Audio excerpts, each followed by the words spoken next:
Well, hey there. Welcome to day 1004 of What's She Up To Now. Sharon Horne-Ellstrom here. And talking about spirited soap. And I picked this filter because it's really funny. Check this out. Oh, it is so cool. It makes the gold glowing eyes and the little bats. I'm hoping it doesn't have sound because some of these I don't hear them when I'm recording, but they end up having sound that is so loud it covers up every thing I'm trying to say.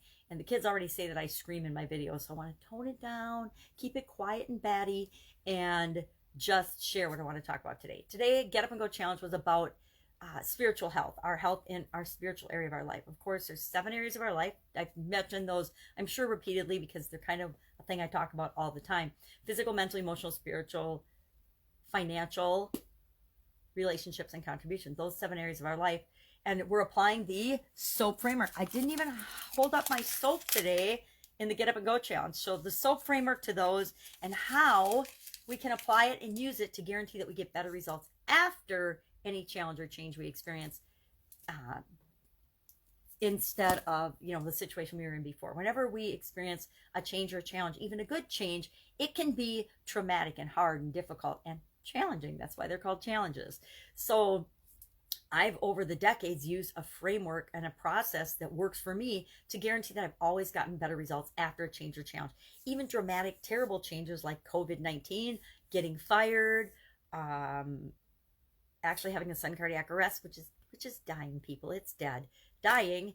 I'm better off now than I was before that event. And that is, it's automatic now for me, but it and is by design, right? It's automatic because I installed the soap framework inside of me, my subconscious. So whenever something comes up, instead of just reacting and responding how I used to, which was usually running and hiding, procrastinating, ignoring the situation and hoping it would resolve itself, to, hey, I got this. Let me see. What am I going to do about this? And taking action, because taking action in ways that serve me and move me in the direction of what I want is always going to be better off than just defaulting to see what happens based on what other people do or say or figure out in their life. So that was our Get Up and Go Challenge today about spirituality.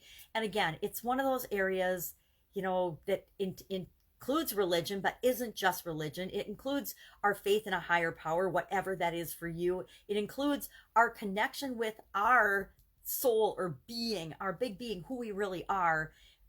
And again, that's up to each and every one of us. And our tool today was meditation, because meditation is how we best tap into that other part of ourself that is always there, omnipresent, but we're programmed to pretty much ignore it 99% of the time. And we want to talk to ourselves in a good way, positive way, at least once a day, right? So my action item for the next 30 days is I've committed to meditate 15 minutes a day on specifically my spiritual health and my connection to my higher being and my higher power and what that means to me. And the goal is to increase my feeling of connectedness and I guess connectedness, and knowing that the universe and the world has always got my back and is supporting me no matter what's going on with COVID-19, no matter what's going on with other people, no matter what I'm seeing as evidence that the world's all crazy. I can have my 15 minutes of, okay, this is what it means to me, because that's the most important thing, is what does this mean to me and how am I going to respond and react to it? So 15 minutes a day. And I meditate every day, but it's different time every day and it's a different practice every day. So for the next 15 days, not 15, the next 30 days, 15 minutes a day, I will dedicate to find same time, same place, maybe first thing in the morning. As soon as I wake up, before I get out of bed, I'll do 15-minute meditation about my spiritual health, my connectedness to my bigger self, my inner being, my soul, whatever you call it, whatever it is, and whatever that looks like for you. So I'll do that. Fun challenge today was about willpower. Now, I use this Halloween filter for a reason. Halloween is coming up in just a couple of days. It's the 28th, so it comes up the 31st, which is a Saturday this year.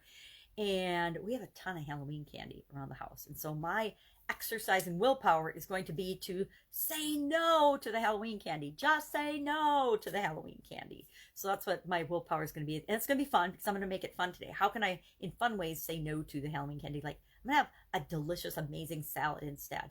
Now, I have to admit, I made salmon yesterday and I didn't even eat it because it smelled and looked so fishy. I just covered it and put it in the refrigerator. My kids informed me I need to get back to cooking and not doing my lazy cooking way that I've fallen into. So I'll have to revisit the salmon and see if I can't do something with it that makes it less fishy and edible. It was a different brand of salmon that I got this time, and it was just like, bleh. So I'll be working on that. Okay, I like the golden-eyed bat better than this, so I'm going to open my mouth again. Ah, not hard for me. And talk about supersize your business. Supersize your business today was about run off at the mouth, people that run off at the mouth. And so I think of myself sometimes when I'm talking on my videos or when I'm teaching people how to do something. Sometimes I just try to share everything and I run off at my mouth, forgetting that a confused mind says no. And so if I overwhelm people with too much information, I'm actually doing them a disservice because they're not getting what they really need to know to be successful because I'm sharing way too much stuff. AKA 1,004 videos on my journey from offline to online business. That's a lot of running on at the mouth. So might be one that I have to work on with my friend Lucy from the Peanuts gang, because she was my reminder of running off at the mouth. If you ever watched that cartoon and remembered, that was one about she was always yapping and she was the expert and the know-it-all of everything. We have people like that in our lives, right? I mean, I know at least I have relatives like that and friends like that. And I have people that I've worked with in the past that are like that no matter what. And I learned a new word today, logorrhea. Logorrhea means diarrhea of voice, verbal diarrhea. So I think of filibusters as having logorrhea. I think of certain people I know, even myself sometimes, has logorrhea. And now that I know a name for it, I'm going to stop doing it, at least to the best of my ability. So that was our Supersize Your Business lesson today. An idiom. I like to share an idiom every day because, again, it's not what things mean, it's what things mean to you and how can you use them to grow and build your business. And everything that we've run across so far, there's been a few that are like, yeah, just don't do this. Absolutely positively don't do this if you want to grow your business because it's going to move you in the wrong direction. But for the most part, I find a way to spin them into a positive way, a lesson learned, or a way to actually help and grow and improve people's businesses.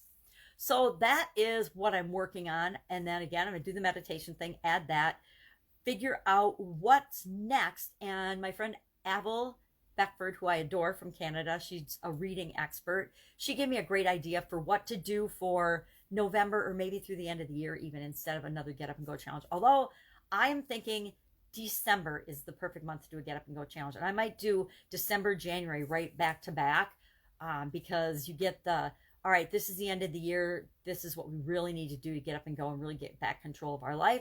And January is always the New Year's resolution people that go about 2 weeks max. The average person lasts 2 weeks on their New Year's resolutions. So if you're going to Get Up and Go challenge for 30 days, it'll help you over that hump, that mid hump that throws so many people off and they end up losing and all their goal and all their momentum. And then they just stack on another failed New Year's resolution because they don't commit to themselves and be consistent and have help and support to follow through on that.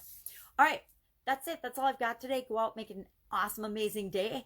Granddaughter carving pumpkins today, so that'll be fun. I'll be with you tomorrow. Let you know what's going on as I transition from the brick and mortar world, corporate world of America, to the online world. Have an awesome day. Bye. Boo!